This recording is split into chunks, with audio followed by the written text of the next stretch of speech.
State Farm and DJ Dramos from Life as a Gringo know making smarter financial moves today secures your financial freedom for a successful tomorrow. Now we have a level of privilege that our parents never had. So what do we do with it, right? How do we utilize the opportunities that we have that they don't, right? And a lot of that is educating ourselves on how to not make the same mistakes they did. Like a good neighbor, State Farm is there. State Farm, proud sponsor of My Cultura Podcast Network. Football fans, picture this. You bet on your favorite player to score the first touchdown, and he throws an awesome block so his teammate can score instead. If this happens, BetMGM wants to give you another chance at the end zone.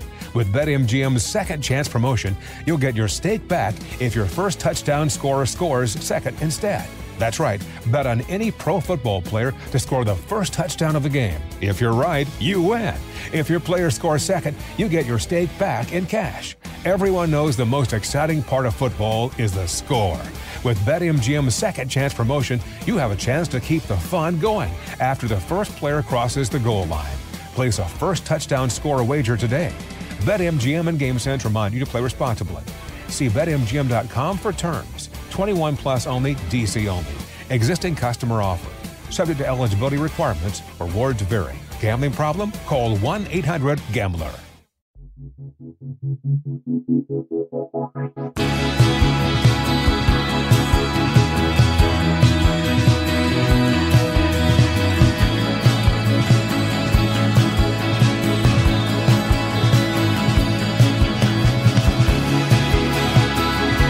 Listening to 100 Words or Less with Ray Harkins. What's up, everybody? Welcome to another podcast in which we obsessively obsess over independent music, whether it's punk or hardcore, indie rock, emo, whatever flavor you consume. That's what this show covers. And frankly, it makes me really happy because I know some people kind of get the mission statement, as it were, but some people like parrot it back to me when I meet them in real life or email me or whatever, where they're like, oh yeah, your show is like an audio zine. Like you don't specifically stick to one style of music. You're, as long as it, again, is of the independent variety and has come from, punk, hardcore, metal, indie rock, whatever. It's a broad brush that I paint here, but I just like it when people can identify the themes and the thread that I'm trying to, kind of stitch together here. So, because like this, and no shots against other podcasts out there where it's like they focus solely on, the hardcore scene or they focus solely on the metal scene. Like that's totally fine. It's great. But I just want to make sure that I'm traveling in and around it, where I can bring in anybody that I find interesting that obviously has that core component of the DIY-ness that we all care about. And the fact that we all still care about that is meaningful. This isn't just a fleeting thing that, we do when we're kids and then we just throw it by the wayside. And speaking of a person that's been doing it since he was a kid, I am thrilled to welcome Matthew Wainwright from Gawd. That's Gawd. If you're not familiar, they just released their second LP called I'll Drown on This Earth on Dais Records. Shout out Dais Records. Love the work they do. But this LP is incredible. And I'm going to describe it to you in very broad terms, but don't let the shoegaze word turn you off. Because for me, I almost get a visceral reaction now. And this is coming from a person who has loved this genre for 20 plus years. Now I feel like it's almost a prerequisite where if you play guitar-based music, you have to incorporate shoegaze in some capacity. Otherwise, it's kind of like, I don't know, what are you doing? Like you might be missing an opportunity to go viral on TikTok or whatever. But anyways, I digress. This new record by Gawd is incredible. The first one was good, and you could see there was elements in there. This one is, in my opinion, fully realized, and I cannot wait to hear where he is going to take it moving forward, because I think this feels like the band that he wanted to play in. And like, as you listen to this discussion, you'll hear exactly what I'm talking about. So please check out the band, please check out this record, and check out this conversation. Let's get some business pleasantries out of the way. You can always email the show, 100wordspodcast@gmail.com. I appreciate feedback, whether it's ideas of future guests, whether it's like, hey, I didn't like this interview because of this, like whatever it is. The inbox is open, and I appreciate all of that interaction because, podcasting is a weird medium. Like I'm literally sitting in my home office talking into a microphone, waving my hands around like a crazy person. But so it's isolating. So needless to say, I love to have that feedback. Also, please do this. It'll take you 15 to 20 seconds. Leave a rating and review on the Apple Podcast page. Same thing can be said, but just a rating on Spotify. You can do that on your mobile device. Do not do that on your computer because it'll tell you have to go on your mobile device. So all of these things help recommend the show to other people who need to listen to it. We're all slaves to the algorithm, and this podcast is obviously no different.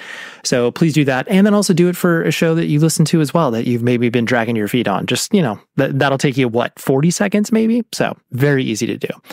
Also, weekly recommendations. I've been dropping these little nuggets throughout this entire year, and I think I'm going to continue it into 2025 as well. It's really, really fun for me to recommend new music to people and it doesn't have to be new. It's like new to me. I could be recommending like a 20 or 30-year-old record.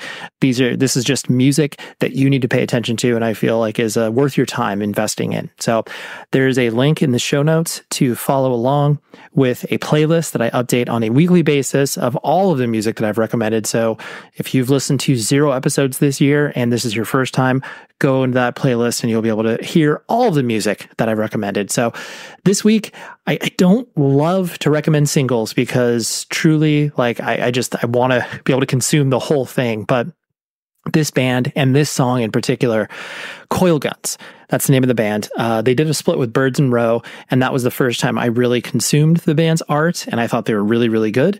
And this new song is called Generic Skincare. It's off of their LP that's coming out in November, on November 22nd, if I'm not mistaken. I cannot wait for this thing. This Generic Skincare song, I was listening to it on a plane ride home from a work thing that I was doing, and I listened to it probably 10 or 11 times in a row. It's like 2.5 minutes long.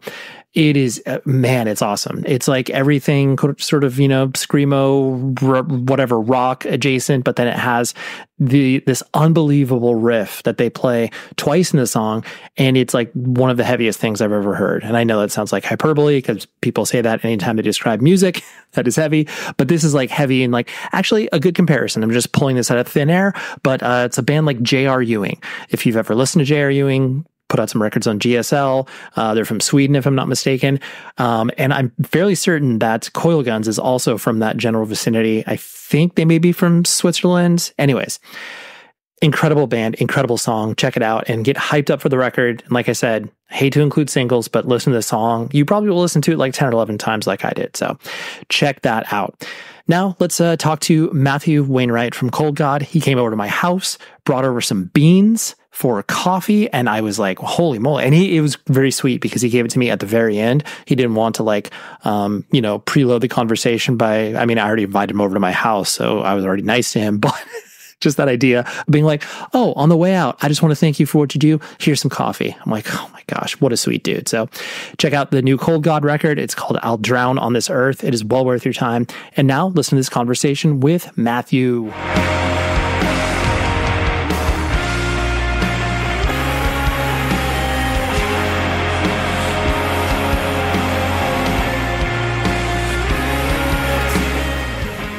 I first heard of you. I mean, obviously, you haven't existed for longer than a couple of years, no, definitely not. But your first LP on Dais, and I was like, oh, this is cool. Like, it's kind of a different perspective, but obviously a familiar sound. Yeah, one that many people are attracted to. But it wasn't until the new single came out where I was like, oh. What? Like what? Like, oh, hell yeah. I mean, and this is kind of a basic question to start things off, but just the idea, like, when you are obviously in the act of creating something and you're doing something that you're just like, oh, dude, like, I feel that, like, goosebump, like, I feel that tingle, and, like, this is exciting. How does it, I guess, manifest itself in you and the people that you create with? Like, is it one of those things where you guys are, like, all looking around the practice room or whatever, or you're just in your room, you're like, how does that kind of wash over you? Be like, oh, this is an idea I need to explore. Oh yeah. Oh man, that's a great first question. Sorry, no, it's perfect. Don't apologize. Yeah. I mean, it happens in a lot of different ways, but Sure. I think, like when it comes to this record in particular, I think, I demoed everything out myself in my old bedroom in Rancho. Yeah. And there would just be like little moments as like the demo is starting to build where I'm like, okay, I can hear this lead on top of it, or I can hear this vocal melody on top of it. And there's like a lot of different stages like that too. Like, this is like the first record we did where I didn't play drums. It was our drummer Cam who did it. And so when we were practicing the record to do it in the studio, that's where like a lot of things started to feel more real. And we had like been playing a lot of the song, or not a lot, but a decent amount of them live. Mm-hmm. And again, it's in those moments where it's like, okay, this is full. Like, it's more than just the demo. And I can hear like a lot of those little nuances that I tried to pull through on the demo, or other nuances that everyone in the band tries to add when they add their parts to it. Yeah. But there's multiple steps. And even like when I heard like the first round of mixes, that was another thing where I was like, oh, dude, I did it. Totally. Like, it's good. And I think for me in particular too, like speaking about, or the reason why I asked that is because like nothing gets me excited more than like when you're, when you get into a band and you hear their first recordings, it's like, it's always exciting, but at the same time, it's just like, oh, I feel like I can't wait to see the next step. Yeah, right. And hearing the singles, and I mean, fortunately I've heard the whole record, but just like hearing that where you're like, oh, damn, like, I'm pretty sure this is where. Oh, yeah. But like, you just weren't there yet because obviously it's like you're just, starting to flex your creative muscles or whatever. Yeah. And that's why I asked that, where it's like, when you start to pull the stuff together for the new record, that, like you said, just that like, oh yeah, like this feels right. This feels good. Like as you start to hear all this input. Absolutely. And I think like vocals are the same way too. Like we did it with Colin Knight. I don't know if you're familiar with him, but he does that band Object of Affection. Oh, yeah. He's the singer, so he recorded the record. And he really helped vocally, too, where I had melody ideas, but he would, like, pose different things. He's like, I hear what you're trying to go for, but what if you did X, Y, and Z? So it's like when you're putting those, like, puzzle pieces together, again, that's, like, the goosebumps moment. Yeah. But I think, too, like, another one of those goosebump moments is, like, hearing new music too, like hearing the music that ends up inspiring the record. I feel like that's when I really get it a lot. Yep. So like this record, I was listening to Beach House like nonstop. Sure. And like I've known of them forever. Yep. But it wasn't until like 2022 I really got into it. So the first time I'm running through Depression Cherry all the way through, that's when I was like, oh yeah, okay, like I can make another record. Right. Yeah, because like other albums really helped me like make my own. Right. So like with the record, so like hearing Depression Cherry and like, so you didn't feel, I mean, you obviously did some touring and you established yourself well from the Cold God perspective, but did you feel like you were like, I don't know if I'm going to do another record? Oh no, I always knew I was going to do more. No, I had that roadmap planned out. I had the next record already mapped out too. Okay. For the most part. So like I'm a big like next step. But there are those records where it's like, cool, now I hear something and like that's where my creative muscles go. Right. It's like now I feel like I'm ready. Yeah. Or like think about when I would imagine like, I don't know if you're into sports or anything, but like you watch like just a great game of basketball. You watch, I mean, the Olympics, like you watch LeBron and Steph like work like that and it makes you want to get to the court. You don't even know how to play. You do not play as good as them. And same as like Beach House. Like, I like kneel at their altar because they're the shit. Yeah. But they make me want to get in the gym and like make a record that's just as good as what I love that they do, or like what Word does or what Nothing does. Right. Just the act of participating, where it's like when you get inspired, it's just like, oh yeah, I want to be involved. Like I know I'm not going to be good as them, but like I can be in the vicinity. Absolutely. That's where I'm trying to be. And if I get there, that's great. That's the goal. But all I'm trying to do is like get close, like knock at the door, you know? Totally. I do like that equation, especially from the basketball perspective, where it's like anybody that is playing up or grown up playing a sport and then still hold that love for the sport, even though they're like, I'm not going to be a professional athlete. Yeah. But it's just like, you see it done on that level and you're like, cool, I'll shoot some threes. Like, exactly. Yeah. You gotta at least have a good jumper. Totally. Just admit you pet like the way that people used to wear like basketball shorts underneath their jeans. You gotta be ready to hit a three if possible. Absolutely. Just that idea, like, especially that kid logic too, where it's like, I love when you have those ideas where it's just like, oh yeah, like I'm going to wear basketball shorts underneath. I don't need to wear boxers, but like, I just need to, I'm going to be ready. Yeah, exactly. At any moment. I was always ready. Yeah. Always got to be ready. Or like that idea I remember as in elementary school when, and I'm sure every kid went through some version of this where you're like, oh, you know what I can do? I can go to sleep with my clothes fully on. Exactly. Yeah. And then you realize you wake up with like, first of all, that wasn't that comfortable to sleep. And then all my clothes are absolutely wrinkled. Like, yeah. And you're like, oh, that's why people don't do that. Exactly. But just that notion of being ready. It's a good energy. Of course. So putting the focus on you, I know that you were born and raised in Rancho Cucamonga. Correct. Yeah. Which is like, no one's born there. You're honestly... I don't think I've ever met someone born in Rancho. Like I've obviously run across people that have lived out there, moved there from the, different portions of the Inland Empire, Orange County. But so, I mean, that for anybody that obviously isn't familiar with California, Rancho Cucamonga is definitely just like, planned community, like suburbs all over the place. I mean, 100%. All of Southern California is a suburb, but what was your experience like growing up there? I mean, I loved it. Well, I went through phases, right? Of course. And I guess to be specific, I wasn't born in Rancho because like the hospital to be born if you're in that area is in Fontana. Okay, gotcha. But pretty much the second I came out, I went right back to Rancho. Sure. But I mean, as a kid, it was like great, grew up in like a little cul-de-sac, so I always had homies on the street. So like I'm going to people's houses playing Guitar Hero or skating or riding bikes. And then like, as I became a teenager, you start to hate the suburbs. Of course. It's like, oh, I can't wait to fucking leave this place. Totally. And so at that point, especially like once I turned 18 too, a little before that, it's like when I started to go to LA for shows. And that's when I was like, oh, dude, I hate Rancho. Like, it's not LA. They don't have the echo or they don't have just whatever you need in LA. Yeah, exactly. No, a severe lack of culture. Sure. And so then I hated it. But then I moved away to Chicago for a couple years when I was 22. And when I moved back, I was like, you know what? Like, this is not a bad place to grow up, honestly. Yeah. And especially like as all my friends started to become adults, we found like adult things to do around the city. So it's fine. It's the burbs. So ultimately it's fine with a capital F. Yep. But I love it. Like I don't go back as often as I should maybe to like go see my parents or whatever. But anytime I'm in town, I always got to hit Baker's. I hit Victoria Gardens. I used to work there when I was like a teen. Okay. So, I hit all the haunts. Sure. But I don't need to stay there. Well, it's fun. I was actually going to ask this towards the end of the interview, but I will bring it up now. The idea of, you're the Mount Rushmore, as it were, of, either the Inland Empire or Rancho Cucamonga. Yeah.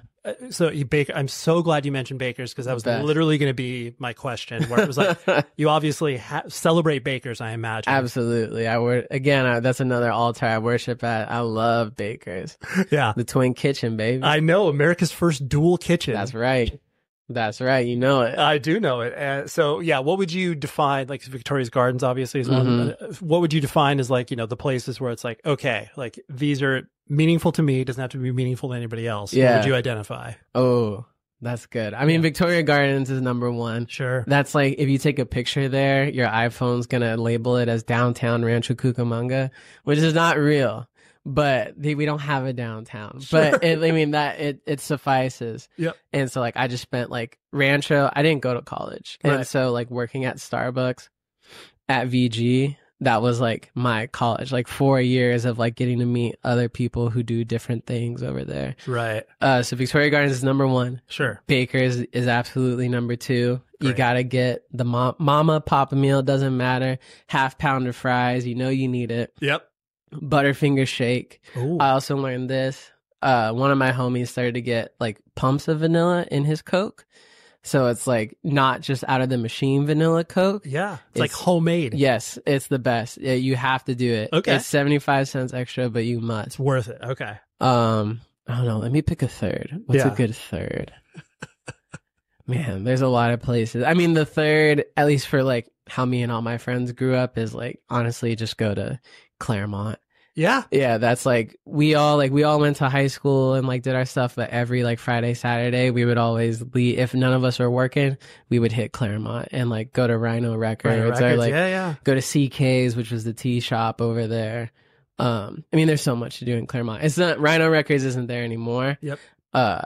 But there's still like good stuff for like when you're a teenager, like that's definitely where you hang out. Yeah, no, of course. And especially too, where it's like they obviously it being a college town, there's going to be an element of those like things happening where it's just like, even if it's bands playing Claremont College or whatever, I mean, that's obviously more rare than it used to be. Yeah, 100%. But it was like, at least there's something attached to it that was able to pull in an infusion of young people that could come up with some ideas. Oh yeah. Oh, actually, I'll take Claremont out of the equation. I totally forgot Dr. Strange Records. Oh, hell yeah. Because that's in Rancho off of Amethyst. Yep. Yeah, that was, I went to Rhino before I went to Dr. Strange, but once I started to go to Dr. Strange, I had like wrote off Rhino. Yeah. Because Dr. Strange had all the punk stuff. Like you could go there and get Drop Dead. Yep.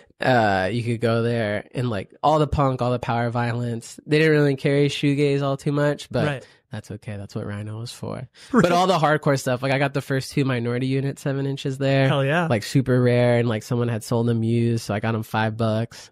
That's so good. I love that too, where it's like when you do have the experience of going to more than one record store, where you start to know what you can get at each store. Exactly. Like where it's like, yeah, I go to Rhino for this, but I go to Doctor Strange for this. Oh yeah. Yeah. No, I love Doctor Strange. Yeah, that's great. I honestly, it's weird because I've only been there twice for living in Southern California for most of my life. Yeah. But it's one of those things, every time I go in there, you do find that rare record where you're just like, oh, like they don't know what they have, especially when it came to more hardcore stuff. It was like, you know, if it was like whatever, anything punk related, they got that on dial, but you're like, there's really $10? You sure? Yeah. Well, and that was like the fun part too, is I used to follow them on Instagram and they would post when someone would come drop off a big collection. Yes. So if you got there before they started to price stuff, you could flip through and go, how much for this? And they do like a quick scan of it and they go, 10, 12. Totally. And so like they never got to Discogs to see like how much that thing cost. And so me and my friend Brad, we would like zoom over there and be like, all right, we need this, we need that. Yeah. And I love that experience of like, you know, they're saying the price and sizing up your reaction where they're like $12 and you're kind of like, you have to play cool. You're like, yeah, that sounds right. Yeah. With $12 for anything, please. Totally. You're like, yeah, that sounds okay. I'm going to flip this in a couple years for 50, but 12 right now. Absolutely. Right. No, I love that. Then kind of, you know, going into your experience, obviously going to, you know, high school and kid identity and everything like that. I mean, it sounds like you were, you know, sporty as far as like skateboarding and biking and stuff that. Did you care about, you know, school? Did you like play on the sports teams? Yeah. So school, my parents would say I was really good at it. I can't really remember, but I was like a straight A student. That's I was good. like in the GATE program. Oh, cool. When I got to high school, I was doing like the honors classes, but that's when high school is definitely when I stopped caring about school a little bit. And I was like, dude, music is it. Yeah. But, I always tried to get on the sports teams, but like I wasn't like good enough. Not a big deal, but like I tried out for like basketball in elementary school, didn't get that. I did soccer in middle school, didn't get that. And so, but then I played band. Like band was like my big thing in middle school. Right. So I did regular band, I did jazz band. But again, once I got into like punk music, I was like, this is for the birds. Yeah, so like I stopped showing up to practice. I would like ditch school to like go listen to music on my friend's sound system. Like the extracurricular. I wouldn't ditch, Mom. But no. Like I would jazz band was like extracurricular, so you had to stay after school. Right. So I would like dip from that and then like go listen to like Warped Tour bands. Sure, of course. Were you playing guitar in jazz band? Like was that? No, I played trumpet. Okay. I desperately wanted to play bass. Okay. And I had a friend who was the bass player and he wanted to quit jazz band. So he's like, let me show you how to play all these songs. And I would ask the band director if I could. And he was like, nah, like we need you in trumpet. So I stayed over there, but that was like bass was the first instrument I picked up. Okay. Because my friend Kai showed me how to play it. Okay. And like, did your friend Kai play guitar? He did for a while. Okay. But he doesn't anymore. He's like a great film director guy now. Amazing. The only reason I asked that is because usually people that gravitate towards bass, it's either one of two. I mean, there's obviously more than that, but generically speaking, it's like, oh, all my other friends play an instrument and like this is probably easier than guitar. Yeah. Oh, yeah. I mean, that's how I ended up playing bass myself. Like, I remember I got my first like acoustic. I was in like 6th grade or something. Okay. And then I had like found out about bass players in bands, and I was like, wait, they have it so much easier. Wait, they got 2 less strings. Exactly. Or they don't have to do chords. It's just like one finger. Yeah. And then I think there was like this Tenacious D song back in the day called like the One String Song. Yes. And so that like I was on top of that too. So I was like, all right, let me just play bass. I love this podcast for a multitude of reasons. One being the fact that I can support companies of all shapes and sizes that I personally and wholeheartedly believe in, and Rockabilly is absolutely one of them. They sell officially licensed merch from bands of all shapes and sizes, and they ship from the Midwest here in the United States. And I don't care what you're into. If you're into, death metal, if you're into like mainstream rock, if you're into classic rock, like, like a band like Blink-182. Which it's so weird that I reference a band like Blink-182 in the form of classic rock, but that's kind of the way that we are right now because I'm old. Anyways, Rockabilia is such a good company because they are giving a promo code 100 words or less for 10% off of your entire order, and you will be able to shop to your heart's content, start to plan for the holidays now. I mean, it's September. Like, we're staring down the barrel of Q4, as they call it, where you're going to need to really, get some cool gifts for friends and family, and maybe get something for yourself. But let's do that, and you'll come up looking really, really cool when you're giving great gifts to your friends and your family. And in turn, the bands get paid as well. That means it's all officially licensed above the board. It ships directly to you from the Midwest here in the United States. No fuss, no muss, and it's a great company. So rockabilia.com is the place to go. 100 words or less, number 100 is the promo code, and you will get 10% off of your entire order. Thank you forever, Rockabilia. This show is sponsored by BetterHelp. You know what it's like when you're a kid, all of a sudden stuff's getting shoved in your brain, whether it's like school, I got to learn how to tie my shoes, or learning a language, or all of these things that we do. And then, the Peter Pan quote always comes to my mind when they're talking about growing up, like, don't grow up, it's a trap. And granted, there's, traps that exist, whether it's like, oh my gosh, like I'm too busy, I can't do anything. And, oh my gosh, like I really only think about, work or whatever. Stop. Just take a moment for yourself and explore that curiosity. Explore that with a third party. And that is why BetterHelp, I just love therapy personally. And I think BetterHelp is such an incredible option for people to dip into that is all online. It's incredibly easy to access for people.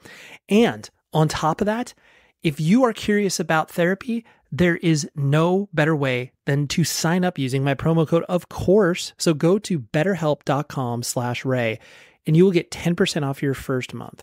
That's BetterHelp, HELP.com/Ray. I wholeheartedly advocate for therapy and ignite that curiosity with someone else being like, hey, how do I carve time? How do I strategize? And then boom, your therapist is like, how about you do these things? And it's like, oh my gosh, you've just unlocked all this stuff in my brain. Now I'm going to put it in action. So go to betterhelp.com/Ray and get 10% off your first month now. It sounds like was your relationship with your parents like, and the structure of the household, like mom and dad in the house, siblings? What did that look like? Yeah. So my mom and dad, they were always there. I got 2 younger sisters. Okay. They split right before my freshman year of high school. So then we were like, I was still in Rancho in between like both houses. Got it. And they were they co-parented super well. That's cool. Being divorced. Yeah. It made it like so much easier because I had like almost all of my friends in school, like all their parents were divorced and like people didn't talk to each other. Like that's what I was used to. Right. So when my parents were cool, I was like, wait, what's going on here? This is an option? Yeah, exactly. You can treat each other civilly or not just simply ignore one another? Exactly. Wow, that's good. And so that was like really beneficial. And like, it was always good to like, if I left school at the end of the day, like, oh, which house do I want to go to? Like, all right, well, I know my dad's got snacks right now, so I'll head over there. Like, right. My mom's got the Netflix login, so I'm going to go over to her house. Sure, I got options. Exactly. Right. So that was very nice. And were you, I mean, this is, again, is sort of a stereotypical conversation around siblings. Mm-hmm. usually the firstborn has the hardest, like you always look at your younger sibling, they get away with murder or whatever. Like, yeah. Did you find that for yourself too? Yeah, I think so. Yeah. Yeah, for sure. And now it's kind of the opposite. Now, we're all adults. Like, we're only 3 and 6 years apart. Okay. But my parents are a little harder on them now than they are. I get to do whatever I want now. But when I was a kid, definitely. I remember asking them to drive me to shows, and they're like, why would we ever do that? Or they're like, why is school not your priority? Right. And then my sisters, they were on them too, but they definitely they had it a lot. Seemingly they had it a lot easier than I did. Right. Because I wanted to do so much. Sure. And it was so foreign to my parents. So they were like, nah, that's not happening. We are not taking you to the glass house. Exactly. What are you talking They about? did though. Okay. I finally convinced them. I got taken to a couple shows, but then I figured out how to take the bus. I didn't need them. What was your first show at the glass house? Ooh. My first if you show. remember, or it doesn't have to be first. I think but just an early one of the memory. first ones I remember. You remember that band, Scaring Kids? Of course, from Arizona. Yeah, yeah, absolutely. that's right. I remember I saw them on their farewell tour. Oh yeah, at the Glass House. That's that was cool. a big moment for me. You Absolutely. get the size of that room. It's 800 cap. Yep. And when you're 12, you can't even fathom it. This is a stadium. It's the biggest place. No matter what room you experience from a venue perspective, you're always going to blow it out. Where you're just this is the biggest thing ever, and then you go back there as an adult, and it's this is not yeah, but still, big. I will say as an adult, if you can sell that room out, it's meaningful. Oh yeah, and it's packed. It's big. Yeah, we did it sold out with Moreau. Yeah, and so now having it be flipped onto me, I was like, damn, that's how many people can fit in here. Yeah, it's exciting, and it does. Yeah. And it does feel look, whatever, literally across the street, the Fox Theater, where it's I think that's a 12 or 1300 cap room. That sounds right. Yeah. But it feels so drastically different in regards to the energy. Fox is definitely more of a, for lack of a better term, buttoned up. I mean, aggressive bands play there, but the Glass House definitely feels a little more, unhinged in a good way. Oh yeah. Well, then you walk just 7 steps, and then it gets more unhinged it's the Haven now, but Aladdin Jr. Aladdin Jr. Yeah. I loved it when they both had shows going on at the same time in the same street, obviously. Yeah. But then it's both of those crowds didn't even know what was happening. Oh, so different. And that was, I remember that was almost the switch once. Yeah. I don't remember who I saw at the Glass House, but Warped Tour bands. Sure. And my friends and I were just walking around the block, and we're walking past Aladdin Juniors, and someone goes yo, there's real music going on in here. And at the time, I was like, whatever. Yeah. But I stayed around and tried to figure out who it was, and it was Rotting Out. It was playing the same night. And then a year later, I was spending all my money making sure I went to every Rotting Out show that happened in the area. That's so cool. And especially too, I love that you were able to experience those particular communities. I mean, everybody has that, origin story of getting exposed to the DIY stuff, but when you actually feel that energy at a non-conventional venue, it's so difficult to explain to your average civilian. Oh yeah. It's this Mediterranean restaurant, and you're just what are you talking about? Doesn't make any sense. You're this is some of the best shows I've ever seen. Oh yeah. My parents the same thing, trying to get them to take me to DIY spots. No way. Right. So because of that, as you started to bring home weird, Warped Tour, whatever, punk hardcore stuff, were your parents, your parents were permissive enough to obviously kind of let you attend these things and find your own ways there, but were they just Matthew, we're really concerned about this weird music you're bringing? Oh, for sure. Okay. Well, so, all right, I got a couple of notes on that, but the first one I remember, I was Slipknot was one of the first bands I really loved. Yep. And so anytime I went to Spencer's or Hot Topic, I wanted to get a Slipknot shirt. Yeah. So I had a shirt that said "All Hope Is Gone" on the back, and I grew up Mormon, and I wore it to church. Not Sunday church, but a Tuesday, everybody get together type thing. A casual Tuesday. Right? Exactly, yeah. And so I showed up, and they're like, "Hey, Matt, can we pull you aside really quick?" And so it was almost my parents, my mom was like, "Can you talk to him about that?" And they're like, "What does that mean?" And I was like, "I don't know, but the music's great." So that was like one part. And then I remember I wanted to sing. So I wanted to do like the yelling, like of Mice and Men, Attack stuff. Of course. And my dad was like, dude, this sucks. Yeah. He's like, why are you doing this? He's like, this doesn't even sound good for your voice. Right. And so they were definitely like weirded out by some choices. Sure. But ultimately, they never like shut it down. It wasn't like, we're going to like hide your iPod or like I used to have to like show my parents lyrics to like download music. And like you think some of those bands are like Christian bands. And so I can like kind of get away with the Devil Wears Prada because it's like, it's religious at the end of the day. And so they're like, all right, I guess like you win on this one. It was like a cheat code almost. I remember I told them Chiodos was Christian once. That's not true. No. But I was like, if I can sort of claim that all these bands are Christian bands, I can still listen to all of this. Yeah. And so my mom was like okay with it. Right. That's incredible. I like, especially when the whole Christian music scene ebbed and flowed in regards to popularity, and like all of those bands obviously wanted to be, quote unquote crossover and be secular music. Right. Oh yeah. And just that idea of where you can kind of be like, well, I got these two through, and then like, I can probably say like, obviously Norma Jean's okay. Like, we'll be able to get this stuff in. Yeah, and then exactly. If like a band had somewhat of an attachment where it's like the name sort of sounded Christian, then like, I could get this by. Oh yeah. I mean, that's how I got Under Oath for sure. Absolutely. And like, I'm not Christian anymore. Yeah. But I remember the day they stopped being Christian. Sure. And I was like, dude, you're breaking my heart, man. Yeah. Like that, I thought that was the sauce. Of course. And they were like, I grew up Mormon, so like, like alcohol was bad, right? Of course. And like I saw like they posted on Facebook that they were drinking beer. Yeah. And I was like, dude, no way. What? I was like, I felt like my whole childhood was a lie.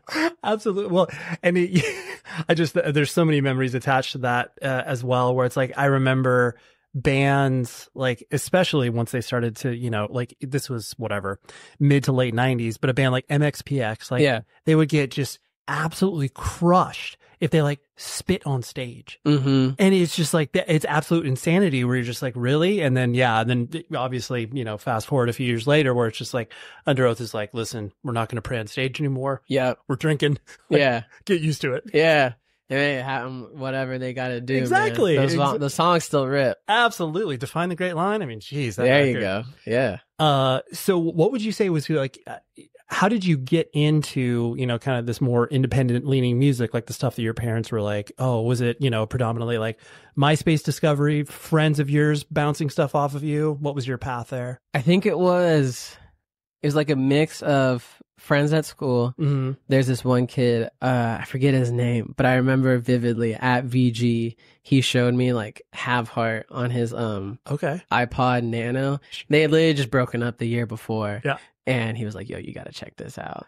And so like he helped with a lot of that, because then you start searching Have Heart and you look at like bands who they played with and like people from that vicinity who are still around. Stick to Your Guns, like as much as they were a pro band, they definitely still did a lot of the smaller shows. Like, I don't know if you ever went to the Nitty Gritty in Rancho. I know what you're talking about, Yeah, but like every year they would do those Christmas shows, and that was like big for my friend group. And they would always do like, that felt super DIY, and they would get like, the cool local bands and then one more like sort of big band from their realm.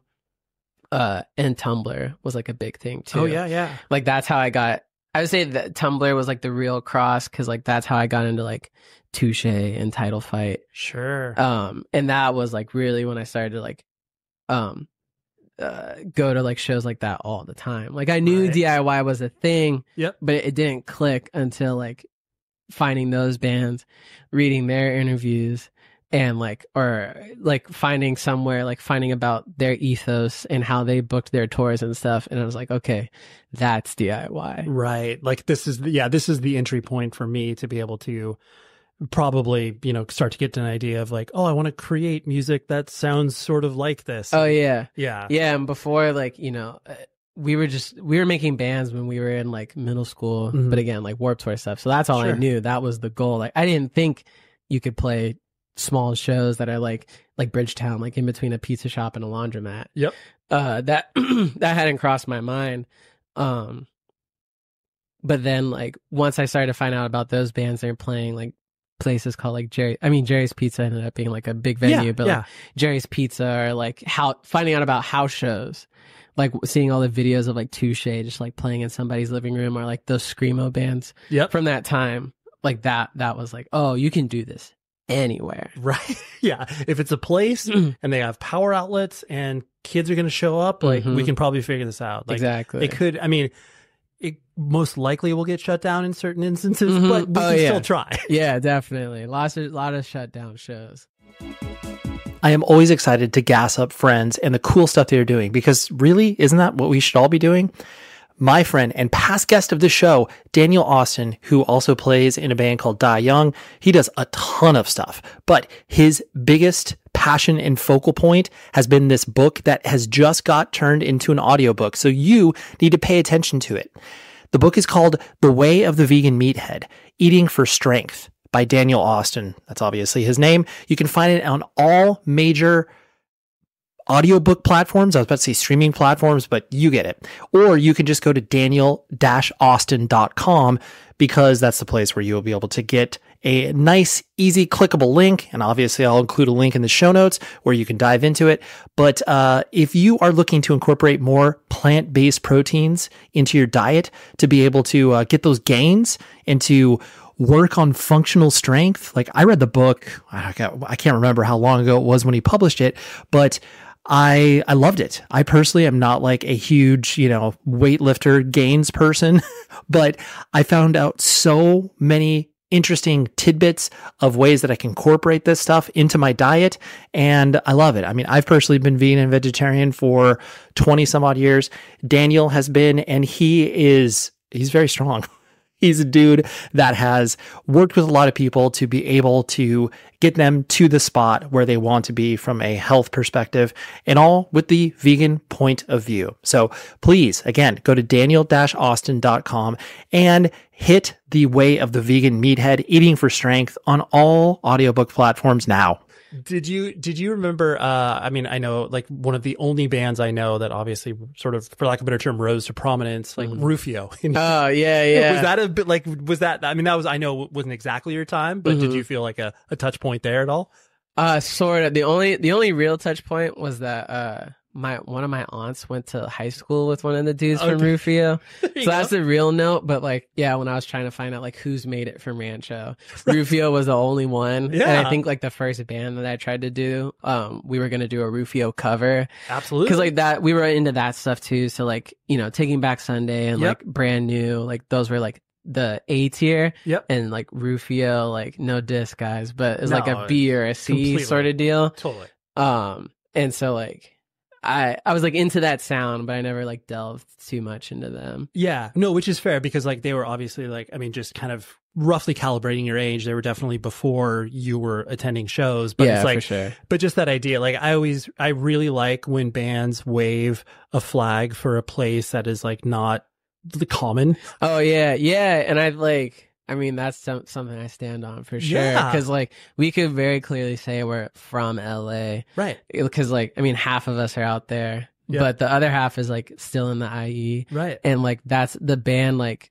sure, like, I started the project in Chicago, but, like, once, like, we all started to play together as a group, like, we were doing it in my dad's garage. Yep. And that was in Rancho. And it's cool, like, because you always say Rancho Cucamonga, and people are like, yo, what? But it was so fun on this last tour, like doing the West Coast of Spiritual Cramp. Yep. We'd say that in every city, and there'd be one person who was like, yo, 909, like, we're everywhere. That's so cool. And I like that experience, because you could say you're from LA, people are like, all right, whatever, LA shoegaze band. But you say IE, then there's like this other like small little like connectedness that you have with like strangers all over the planet. Yeah, no, and honestly, it differentiates you. Like there's elements. I mean, there's a lot of things you do that in my opinion, that differentiate you from obviously a lot of the other shoegaze bands that exist. But yeah, when you're putting your flag in the sand and being like, yeah, we're from Rancho Cucamonga, and people are just like, I've never heard of that. And you're like, that's okay. We'll let you know. Yeah, exactly. I'd love to. When you would you say that your first sort of like, touring experience was attached to Cold God, or did you do stuff with friends? That was the first like tour where we like got in the van and hit the road. We had like very, very, very early into like me being in in bands. My very first band, we had like a little West Coast thing booked. Okay. This band from Kansas was coming out here, and like we just knew each other through Twitter. Sure. And so they played at my house. That was one of the dates. And then we played at this bar in Lancaster. Okay. But we had a show that was supposed to be in Vegas and I think maybe another one in Arizona. And like we were really going to go. Yeah. And we just never heard back from the band. Like they were like house shows that were like TBA. And I remember the Kansas band stayed at my house. Like, all right, we're going to go to the beach and we'll hit you guys about the show. So they go to the beach and I text them. I never heard anything again. So like the first time I ever could have like left the States left California to go play, just never happened. Right. But the first Cold God tour, it was supposed to be us and Cold Showers. Okay. 2 dates in California and then Vegas, Arizona. Okay. But their drummer had gotten COVID. And so they dropped, but they're like, if you still want these shows, like, you can have them. Mm-hmm. And I had everyone on a group call and I was like, well, when else are we ever going to leave? Like that was our only touring plan. Right. And so I was like, if we don't do this now, like, will we ever do it? And I think that's being dramatic. Like we would have figured something out, but course. I think we needed to do that to like set in motion all the other tours that ended up happening. Of course, to be like, all right, show that we can do it. Like we don't care how the shows are going to be. Like this is just us experimenting out there, whatever that may mean. Yeah. Yeah, that's cool. The like you said, Cold God from the, band perspective, obviously the first record was all you, like born out of your brain, executing all the instruments and stuff like that. It like to me, it strikes me, and this is just my own words, like the, like an accidental shoegaze band. And I mean that by it's like you're, the way that you guys obviously present not only your physical appearance, but then just like, the videos you've done where it just looks like, like a CKY video or whatever. And just like obviously a lot of bands within the context of shoegaze have, been able to bend and be like, oh yes, like we're humorous and, like we have a personality versus a lot of the, older bands. It was very austere and just like we're mysterious. We're barely going to show our faces or whatever. I presume that was very intentional, kind of like, as stuff started to go, where it's just like, oh yeah, like we dress punk and we're black and we like skateboarding and just like, and you play shoegaze? Like where's all this coming into play? Right. Oh yeah, no, this is super intentional. Like, I mean, I loved like the mystery of it all. Like when I first started to get into the genre. Yeah. But also at the same time, like I like West Side Gun and Kanye and like Tyler the Creator, and like those are big personalities and they're always like showing themselves, and like I think I gravitate towards that more than I do the mystery thing. Like there's obviously like still gonna be like mysterious things, like when we play, we turn off the front lights and so it looks like figures playing, but when it comes to presenting, like, I'm just trying to make sure everyone knows we look good. We have like a good eye for things. And like, I love, like going back to skating, like I got really into, William Strobeck, and he shoots all the Supreme videos and like all the FA stuff, and like his play with color, is super sick. And so that was like a big thing for this record, was like, all right, let's like turn the saturation up a little more. Yeah. And then even same thing with that group Brockhampton, like their first 3 records were called Saturation, and all their videos just like were done with no budget, but they like felt big because of like the colors and like how they were presenting themselves online and in their videos. And I was like, there has to be something to that. Like that invites people in as opposed to like pushing people away. Yeah. No, I like, especially when you are taking influences from outside of your stereotypical, punk, hardcore, DIY, like when you're able to incorporate these things, but for one, it obviously feels authentic. It's not just being like this culture vulture where it's just like, all right, we're going to engineer this to like make this a thing. But you're just like taking all these experiences, learning from what's happening outside of the scene, but then being able to apply it to where it, for one, differentiates you, and then two, is able to open people's eyes up to be like, oh yeah, you can do this. Like, you don't need to follow this form or whatever. Exactly. And that's like a big part of it too, is like, you know, there's a lot of, I mean, it's 2024. There's so much that has been there, done that. Right. And there are things that like very clearly work. But I just want to offer like a new experience. And like, that's hard to do with guitar music. Cause you know, like, I mean, everything's like an influence of an influence of an influence musically. And even just like, you know, how people make their shirts or like the pictures that they post on their Instagram. And so, you know, it's trying to like take that, like kind of what's been done, and then how do you elevate that on top of bringing in outside elements that, you know, maybe other bands just like wouldn't think to bring in. Yeah, absolutely. No, it's cool. And that's what, and I think whether or not people ultimately like your music or not, like, you know, you can't control that, but it's like, at least we're providing, to your point, an environment in which you can at least engage with us and be kind of like, oh, like this isn't like this. There's something different about this. I can't put my finger on it, but there's something different about it. Exactly. Just having a different glow about us. That's the MO. No, I like it. When you started to like actually, because I mean, you're just, from what I know about you, which is obviously, you know, 30 minutes ago meeting, but just like, you know, you're like a relatively chill, quietish dude, not that like, you know, alpha male personality and walking into a room that you're, you know, sucking out all the oxygen or whatever. Because of that, like the idea of like getting on stage and singing in front of people and playing guitar, like, was that super uncomfortable initially and you got used to it, or did you really feel comfortable kind of, not right away, but just feel comfortable doing that? I definitely always wanted to be a singer. Right. And so it was a lot of like practicing in my room when I was a kid to like imagine if there's an audience. So that way the day when I went up there and did it, it was going to work as opposed to just being shy. Cause like the first time I performed like in front of a crowd was the 8th grade talent show. Oh, hell yeah. What'd you do? We did, well, as my band at the time, we were called Last Action Hero. Spectacular film too. Yeah.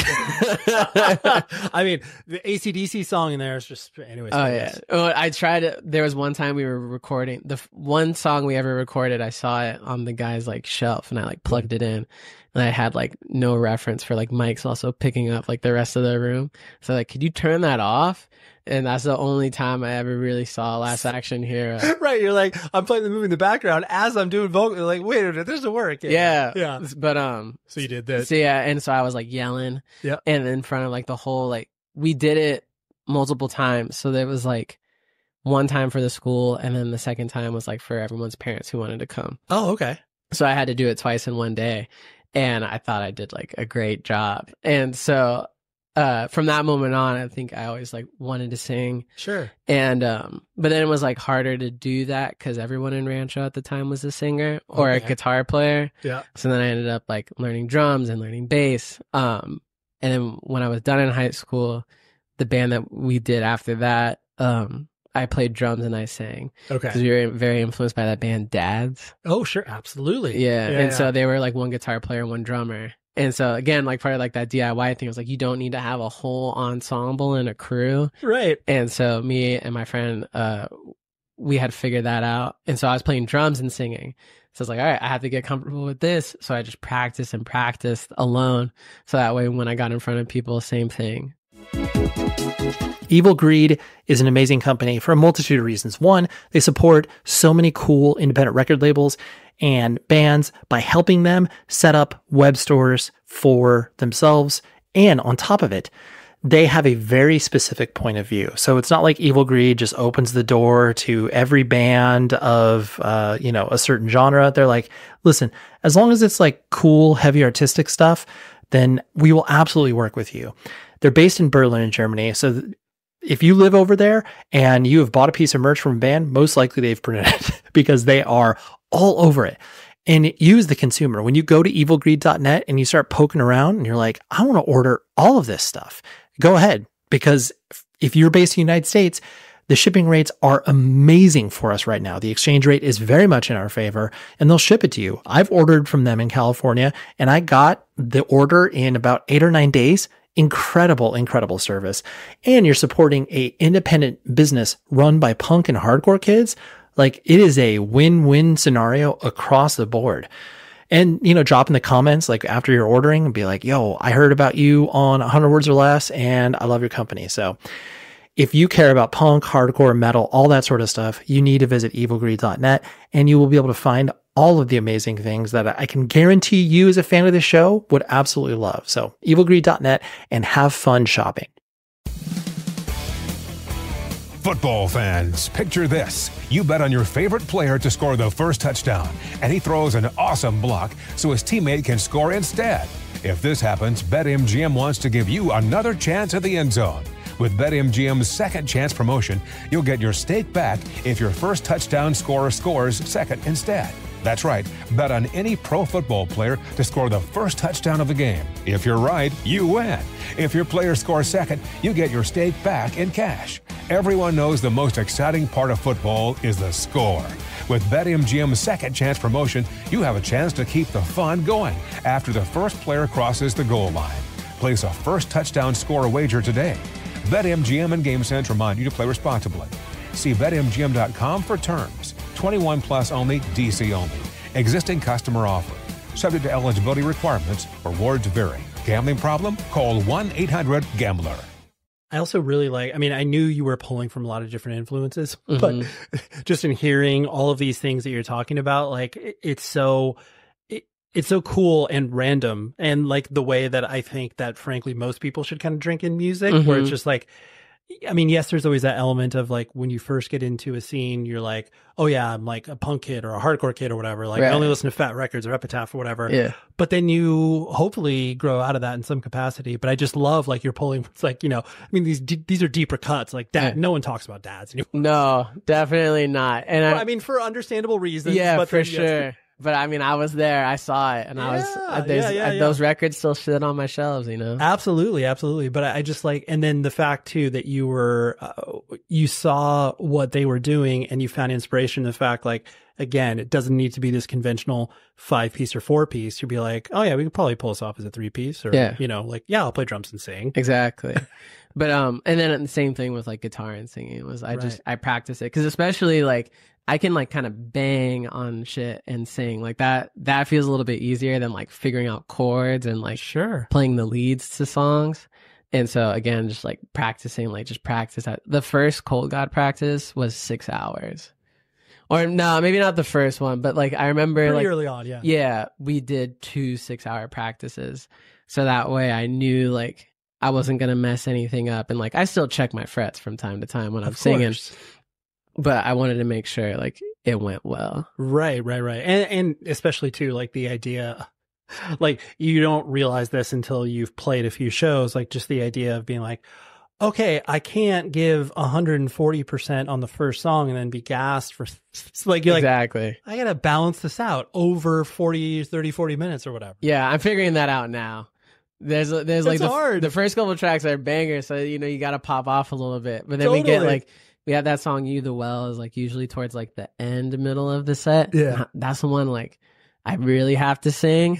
And I'm dude, I do this every time. Yeah, you're I can barely get the breath on this one. Exactly, but I'm figuring it out. Yeah, that's it.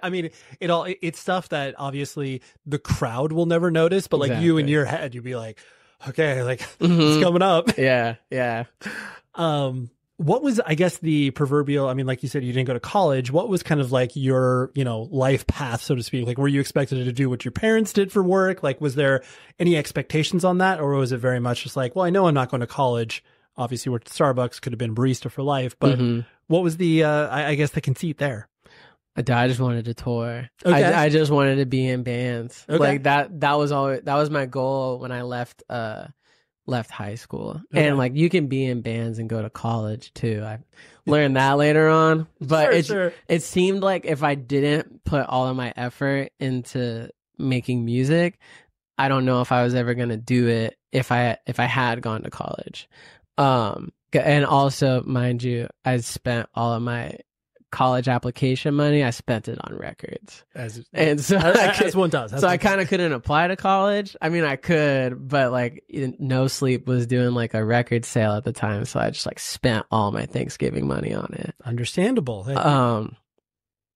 But yeah, it was just doing bands. Like all I wanted to do was put all my effort into like creating songs that I wanted to hear, and what I, like, you know, if 5 people cared, that's great. If no one cared, but you know, I always wanted to be in a band that toured. And so whatever I had to do to figure that out, that's what I was going to spend the rest of my time doing. Right. The structure, and that I always like the idea of structuring where it's like, okay, music is the ultimate goal, whatever that may mean. Like everything I do is going to be structured around that. Like, you know, yes, I have to work to make some money or whatever, but like that job is going to be easy for me to dip in and out of. Got to give me that time to be able to, you know, leave for 2 months or whatever. Like, that's the structure. Exactly. That's why I'm still a barista now, honestly. Right. Yeah. Cause like, I think, every time I leave for tour, like I work my ass off so that way I can leave for tour. Right. And then same thing, like, you know, my money goes to rent, but like whatever I got left over, it's kind of like be making shirts or like paying for our practice space or like stashing it away so that way we can like pay the homie to like rent their van and go on the road. So it all just gets like funneled back into it. Yeah. No, it totally makes sense. And so when you started to tour, like, did it meet your expectations? Was there things that were completely different than what you expected, or what was that like? I mean, I know you're still kind of like, I know we're figuring it out still, but I think the first tour, I knew you had to like email promoters and like get that stuff done. But I remember our first Arizona show, I like reached out to Cold Showers and I was like, hey, we haven't heard from like the Arizona people, like the run of show, like what are we doing? Yeah. And he was like, dude, the guy hasn't responded back to me. So I'm calling and emailing this guy and he's not picking up. And it's like, we're 24 hours out from the show. I haven't heard anything. Yeah. And I'm like, is the show happening? Like, what do we do if the show doesn't happen? Right. And like, eventually, like the morning of that show, he's like, hey, dude, like, sorry to get back to you so late. Like, yeah, here's the set times for today. I was like, all right, cool. You're like, phew. All right. But that was definitely like, that was a first. But like booking hotels, like the day before, or like day of, like, these are all things that I had heard of, like, you know, just listening to people's podcasts and stuff. But like, then I got to live it and I was like, oh yeah, I got to do that. Yeah. You're like all of this, especially where it's like, there's so many things that you obviously like, you know, need to get taken care of. But then when you're out on the road, it's like, oh yes, like the responsibility, like one of us needs to take care of it. Exactly. And that's me most of the time. Yeah. But like, I mean, I love touring. Yeah. Like, I think it's shaped up to be almost what I thought it was. Amazing. Because I mean, like, I love playing in a new city, and like, these are venues I've heard about for years. Right. And then also these are cities where I know of like the cool food thing in the area, or the good coffee shop. So it's just, I finally get to like see these places. Like, I remember when we went to Atlanta, maybe one of the worst shows we played, but we did get JR Crickets. And like, I had wanted JR Crickets forever. Right. I got the lemon pepper wet. I opened up the white box and it was like, I did it. Like, I made the pilgrimage. Right. You're like, the show could obviously be the worst you ever played, but it's like, this is still it. Yeah. And I talk about that all the time. Like, I can, even though we had like a bad show experience. Yeah. I still want to go. Like, I want to redeem that part. Of course. So that way I can associate a good show and JR Crickets again. Yeah, you're like, if I link the two, woo, it's over, baby. Yeah, but touring is great. That's amazing. I have to talk about the idea of, I mean, especially within shoegaze, like, it's just been so interesting to watch the genre not only appeal to much younger kids, especially over the past, I would say, like 7 to 8 years. It really kind of got supercharged, especially with the idea of, you know, going viral on TikTok. And I know so many styles of music can do that, but it's been so weird just for like an old dude like me to be like, oh, okay, a band like Super Heaven, which obviously isn't shoegaze, but like, you know, whatever, tangentially attached to it. Yeah.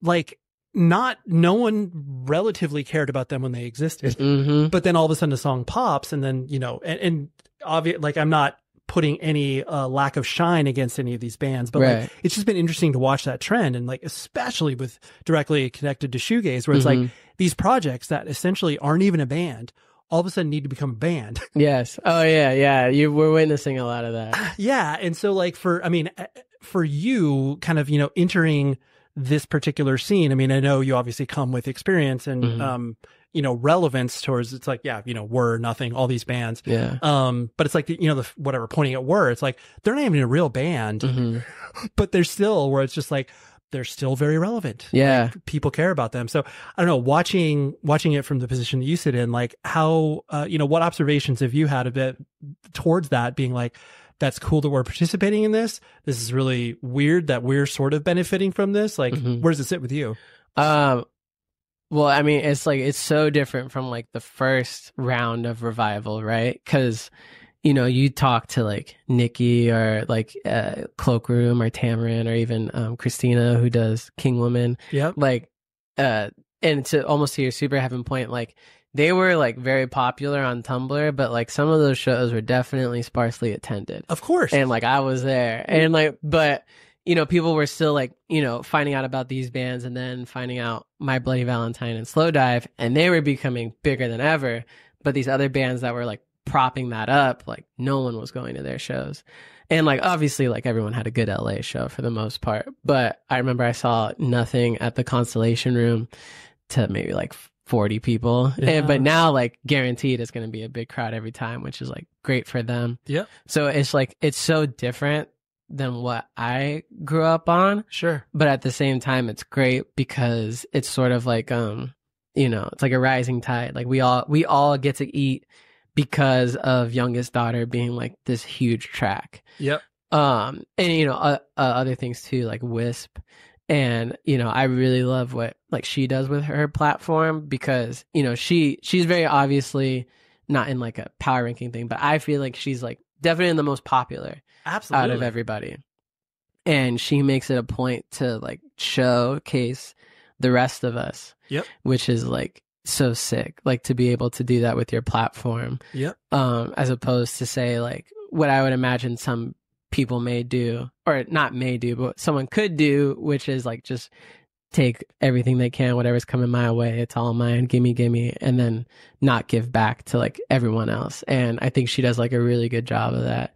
And I mean, you know, we're horror for life, you know? Yeah, exactly. And I feel it. Yeah, Totally. I mean, forever. I know, forever. You got the tattoo. Yeah. Yeah. But yeah, no, you're right. Like it's that idea of, especially if you find success, whatever that may mean inside of a community, and especially if you haven't existed in it for a long period of time or whatever, but then being able to be like, well, no, like this is where I got, like, this is how I arrived at this position. Like, don't blame me for a show or a song going viral or whatever, but like, I've been here, you know? Yeah, exactly. And like, she's legitimately a fan. And I think like we're all fans of this stuff. Yeah. And on top of that too, what I really like about Wisp and part of the virality of shoegaze now is it sort of props up new legends. So now, like, I mean, the conversation I think for the greats will always be MBV, Slowdive, Chapter House, Ride. Yep. Swirlies is now becoming a part of that now, which is super sick. But now, like, we're starting to put, you know, the Were, the Nothings, the Cloakrooms, like that generation, because like, I mean, that's what I hold dear, of course, because that's what got me into this stuff. And now those are like the OGs of like a completely different era, or like Deaf Heaven too. Absolutely. And even like they're not shoegaze, right? But they're still like they were right there. Totally. And I think that's really dope. Yeah, it is. And it's cool too, because you see, like you say, you know, I mean, you didn't say these exact words, but like, you know, the rising tide raises all ships. Exactly. And that notion that it's like, yeah, you know, you could watch Super Heaven or Nothing in front of, you know, 100 people at one point, but then it's like now they can sell out a 1,200 cap room, and like no one could have ever been like 5 years ago be like, that's probably going to happen. Yeah, no, not at all. Like I was just doing shoegaze because that's what I know how to make. Right. You know, and now like it's insane what this has become. Like Dive is probably on their biggest tour ever. Right. And what they're doing is super sick too, because like everyone, or not everyone, right? But they're getting a good crop of kids from this genre, from this time, and they're opening like different legs of the tour. So again, same thing with the rising tide. Yeah. Like everyone gets, hopefully, I would like to hope everyone is able to get what they want out of this popping off again. Yeah, absolutely. And when you put this together and obviously, recorded everything and decided to, put out a record and obviously work with the record label. Gibby's a terrible person. We have to spoke about that. Yeah. But that, like, the idea of existing in the music industry, like, you knew that was obviously going to be a part of probably pursuing music, whatever that may mean. So was that something that you were obviously comfortable enough to enter in a contract with Gibby and Dais, but, is that something that you are having to not reconsider, but just kind of be like, oh, there's different levels of the music business? Like, is it intimidating, or is it kind of like, no, I'll roll with it? It's intimidating, but I think it's a good challenge. Okay. Because, like, I want to figure this stuff out. Because you hear about in rap, like, people not knowing their contracts and, like, just bad deals awry. And I don't think that, obviously I'm not in a bad deal at all. Totally. But when it comes to different things, like presenting themselves, I want to make sure that I have it all figured out to where, like, I'm not broke at the end of the day. Right. You're like, I can ask the right questions. Exactly. Yeah. And so that way, like, it's not as scary. And like, this is like all just stuff I want to do. Like, I listen to like Jay-Z interviews, and like, I've like learned about like Rockefeller and like, I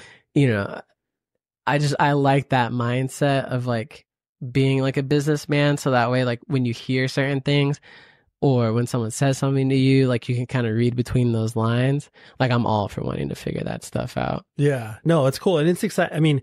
Especially when you feel like this is obviously serving you playing music. Where you're like, this, me knowing stuff about the business is ultimately going to help my band reach, or my music or my art reach more people. Oh, 100%. Yeah. Yeah. Cause like, again, that I know it makes me able to know how to ask the right questions. Sure. And it also helps like build relationships, because, there are, we're all a part of the industry at different levels. Right. And there are people who want to help. There are people who keep secrets, but at the end of the day, there are still people who want to build other people up. And so, like, being involved in the industry in that way, like asking people who do want to help, is going to help benefit us, like you just said. And then, if someone ever like hits me for advice, like, I would love to pass that down too. Cause like, I think we can all become successful. Like, there are doors that are like so hard to knock down, I think, in doing music.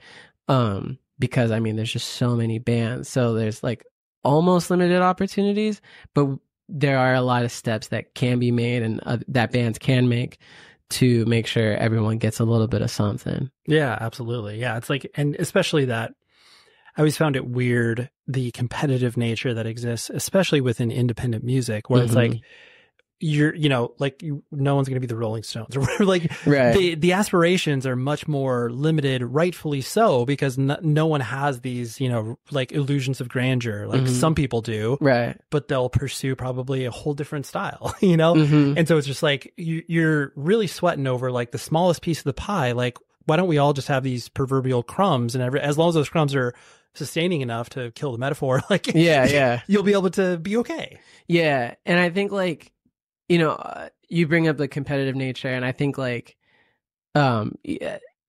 there's good competition where I think, cause like we were on tour Spiritual Cramp, and like I was talking to Mike B, and like the whole like bands, like, friendly competition on stage, on tour, making sure like we're all making sure we're performing as best as we can. And I think same thing like on recorded music. Like if I hear Glixen do something, I'm like, yo, that was great. Like, I got to make sure like I do something just like that. Sure. And so I think like that sort of competition is good. But what you were saying before is like, that's that like crabs in a bucket sort of thing. And then Jay-Z's famous, offering to that is, well, why are the crabs in the bucket? Right. Like if we're all out, then we all get to do whatever we want. Like there's no one's saying that like, oh, I got this opportunity over you. Like no one's getting a tour offer calling me and going, haha. Right. Like that's not true. That's like stuff that maybe narratives we all make up in our head. Yeah. But as long as we're all out chasing what we want to do, and like you said, people do have their dreams of grandeur, and like, man, I would love to get a house off of this thing, Sure. Like that's my goal. Yeah. But that maybe someone just like wants to play, like do a sold out show at like the Lodge Room. Right. And that's a great fucking goal. Totally. I mean, that's what I want to do too. Right. And I think as long as like everyone takes like the correct steps to like make sure they're chasing those things, and like I said before, we all get to eat. Yeah, absolutely. It's exciting. The last two things I want to hit on was the fact like the messaging in regards to, you know, race. Yeah. Like just, I've thought it's great in regards to the presentation of it, where you're just like, you know, the tongue is firmly implanted in the cheek, but it's also being like, well, yeah, like, you know, we're black, like we're people of color, and we're playing in a predominantly white music and the world in general, white dominated. Right. But like I'm sure there are people that have been rubbed the wrong way. Yeah, for sure. How do you like, I mean, people are probably being mean on the internet like they always are, but like, is it, you know, has it spilled over into like people like actually quote unquote confronting you and having discussions? No. Yeah. I think people do want to sometimes, but they'll ask me. So we had that shirt that said abolish white shoegaze. Right. And that was like a rip of the Zulu abolish white hardcore thing. Yep. And so I had hit them. I was like, yo, should I do this? And they're like, yeah, you should. Yeah, absolutely. And so, you know, people would ask me like, what does this mean? And like, to be fair, it's just a cool message. It's just funny as hell too. Yeah. But at the same time, like, of course, like, let's not be pedantic. Like, we can't get rid of white shoegaze, but it's more so like, look at like these black and brown people who are also doing this thing. And like, we should put like a lot of spotlight on that. Like, and it's cool now, like a lot of the like poppin' bands are people of color predominantly in the band. And that's sick, because like that wasn't really the case like growing up. Like, and even too, like there wasn't a lot of like black kids at the shows. Like it was me and like my group of friends, because like I was pushing out like, yo, you guys have to like shoegaze. Right. And so it was like me, my friend Duck, who plays bass in Gawd, and my friend Kyrie. And like we went to all the Run for Cover band shows, and it was like usually just us three black kids. And now it's so cool, you know, now that's like, there's way more of us now. And like, we just played San Francisco, and like, there's this dreadhead kid, and he was like, dude, like, I just love what you do up there. And like, he didn't have to say it, but I felt it. Of course. Where it's like, you know, he, maybe not finally, but he was able to see a representation of himself on stage. And that's what I always wanted. Of course. And like, I don't need it, but it's what I wanted. And so like, it's cool to like offer that perspective to some kid who like, you know, there's probably just a nerdy black kid who picked up a jazz master for the first time, and like he doesn't know about us yet, but once he does, or even like Mexican kid, Asian kid, doesn't matter, like they're gonna see us and go, all right, sick, I can do this. Yeah, exactly. And so like it's definitely like, it's the tongue-in-cheek stuff it's a lot more fun to like put onto shirts and like post on Twitter. But ultimately at the end of the day, it's like, it's almost like it's us fighting back, like, you know, with such like large statements, it's us fighting back against like the overall system at large, where it's like, you know, sometimes like the way that we were growing up, like only white people get to participate in this space, and that's not true, like at all. And like now, you know, I'm figuring out, not like today, but like Majesty Crush. Like I wish someone showed me them when I was younger, and I had to find them out like, you know, in my mid-20s. But had I known that, then I maybe wouldn't have felt like so discouraged when I started to make music, you know. And yeah, it's just, we're just out here trying to represent. No, for sure. And to your point, it's that idea of like, you know, I always think of that film Seven, where it's like, you know, Kevin Spacey is his line of like, you know, people don't pay attention anymore. You have to hit him in the face with a sledgehammer, whatever. Yeah, 100%. And it's like that statement rang true in the mid 90s, still rings true now, where it's just like, you have to do things in order to like, yes, they're a joke, but it's also, there's a grain of truth in that idea where it's just like, well, yeah, like there needs to be more than just this. Yeah, exactly. And like, what you're saying too, like, you know, I'm a cool dude, like I'm not a hateful guy, so like I'm not saying these things in like a way where I'm trying to be like fuck you, but it's like, you know, well, totally, yeah, like one of those, you know what I mean? You're like there's a little wink to this, you know, it's like we're all here, we all see this. I mean, everything like should be a wink or a nod to something. Like I think that's how like Virgil made like a lot of like his clothes, or like,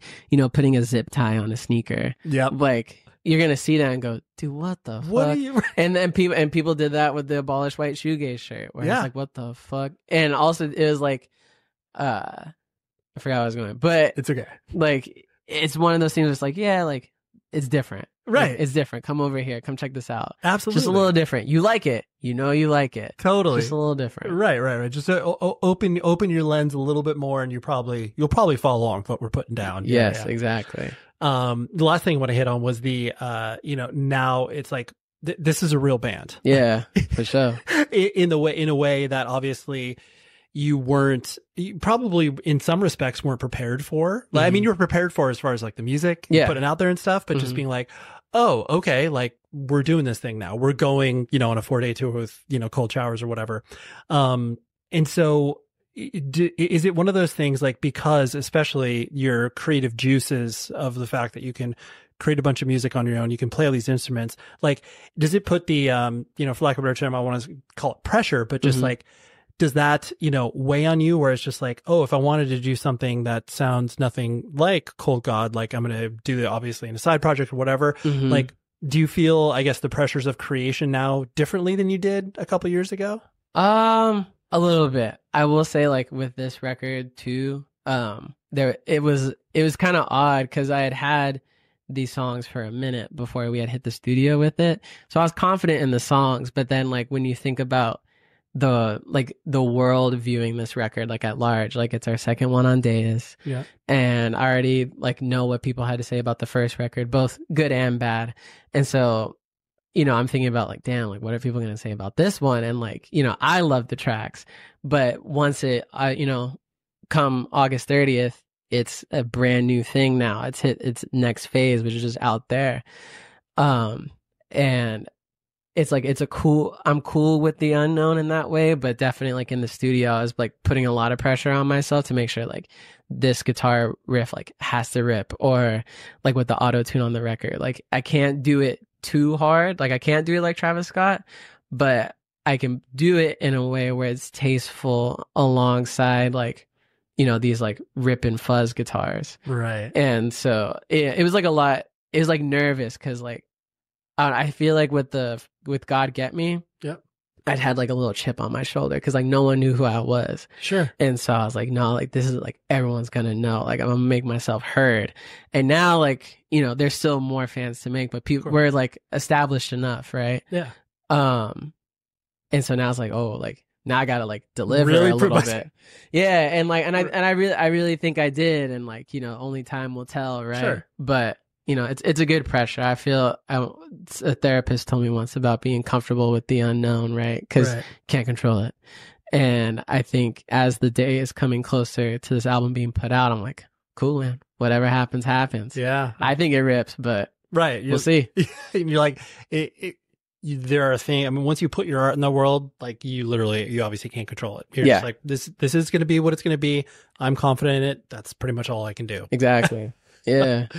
Well, I very much appreciate you coming to hang out. Yo, thank you for having me on, man. Before we go, I have to say I've been a big fan of the show for a long time. Well, I genuinely appreciate it. I was listening to the first episode that got me into this, which was your y'all's top records of 2014. Yes. And funny enough, Guilty of Everything is on there, which is, like, a touchstone record for me. Of course. But just, like, listening back to it, I remember, like, me and my friends wanting to make a podcast because of that one. Hell yeah. Like, yo, who else is talking about music like this? Totally. So, like, when this came through, I was like, dude, I have to go. Like, I have to do this because this is, like, this is it's a big deal. Like, for me, like, with Cold Gawd, I always wanted to, like, circle back to, like, 2014 because that's, like, just when my brain clicked on for music. Right. That's, like, Run for Cover was popping. Nothing's coming out. Words coming out. Yep. No Sleep, Hot. Like, that's what I grew up on. Yeah. And so, like, now I get to, like, come back around because I got this new record. I get to, like, do the shit that, like, I'm riding in my friends' cars and I'm like, dude, this is a good podcast.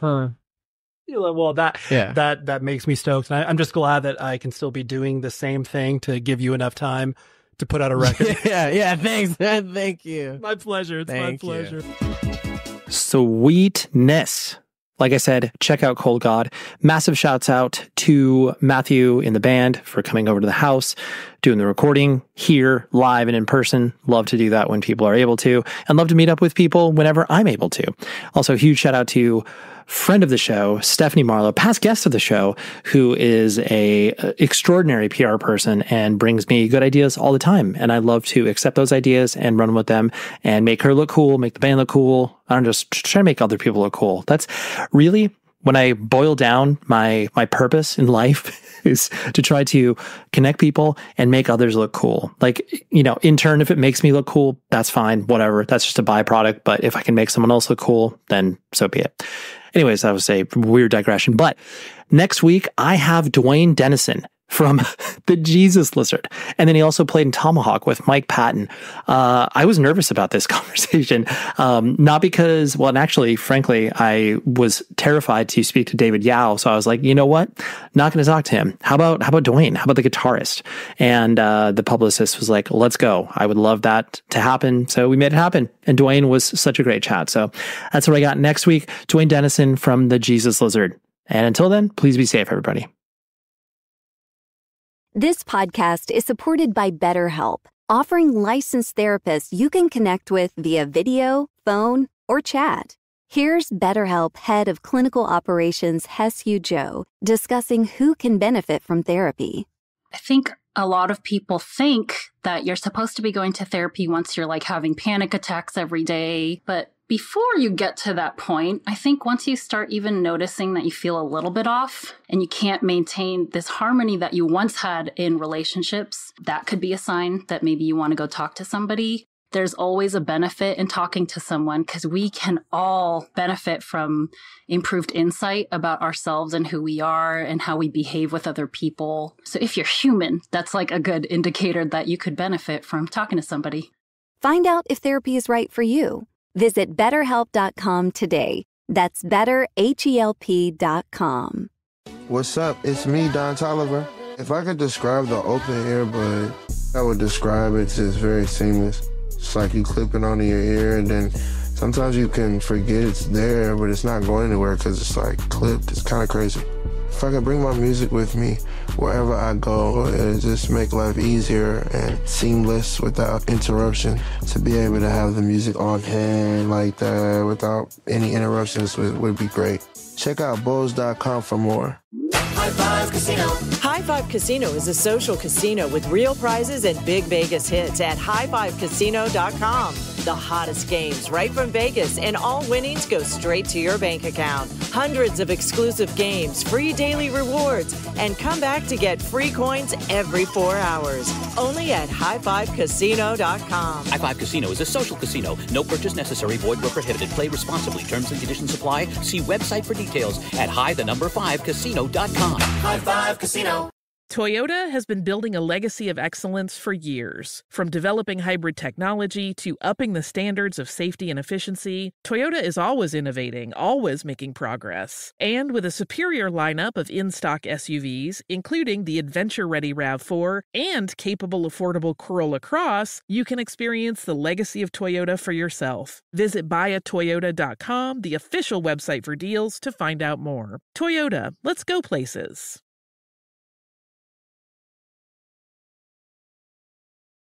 I'm Victoria Cash. Thanks for calling the Lucky Land Hotline. If you feel like you do the same thing every day, press 1.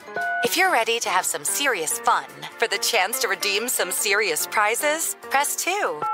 We heard you loud and clear. So go to LuckyLandSlots.com right now and play over 100 social casino-style games for free.